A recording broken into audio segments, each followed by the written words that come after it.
Hello people, welcome back to my channel Amrita vlogs. So thumbnail చూసే అర్థమై ఉంటుంది కదండి. ఉప్మా అయితే చేస్తున్నాను, కాకపోతే డిఫరెంట్ స్టైల్లో పాలు అండ్ గీ ఉపయోగించుకొని చేస్తున్నాను. ఒకసారి ట్రై చేయండి, మస్తు వస్తుంది. సో దీనికోసం ముందుగా కడాయిలో జీరా అండ్ ఆ ఉప్మా రవ్వని తీసుకుని బాగా వేయించాలి. మంచి స్మెల్ వచ్చేంత వరకు వేయిస్తేనే టేస్ట్ బాగుంటుంది. సో అది వేయించినాక దాన్ని వేరే ఒక కప్లో తీసుకొని సైడ్కి పెట్టుకోవాలన్నమాట.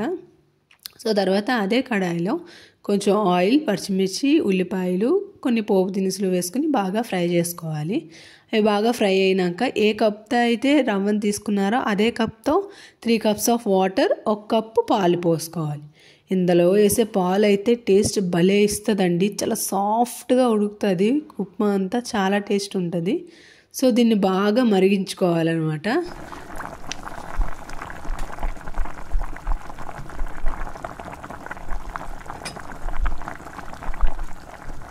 సో ఇలా బాగా మరిగినాక ఇప్పుడు ఆ ఉప్మా రవ్వని చక్కగా కలుపుకుంటూ ఉండలు కట్టకుండా వేసుకోవాలి.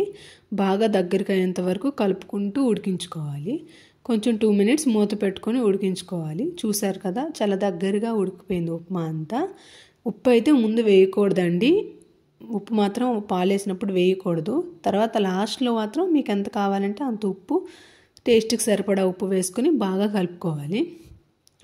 ఉప్పు అంతా కలిసేలా బాగా కలుపుకున్న తర్వాత ఇప్పుడైతే 1 కప్పు రవ్వకి 1/2 cup గీ వేసుకుంటే బాగుంటుంది.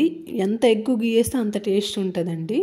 సో ఆ గీ అంతా వేసినాక బాగా మిక్స్ చేసుకోవాలి. మొత్తం గీ అంతా కలిసేలా బాగా మిక్స్ చేసుకుంటే సింపుల్ అండి. మన టేస్ట్ అయిన గీ అండ్ మిల్క్తో చేసిన ఉప్మా రెడీ అయిపోతుంది.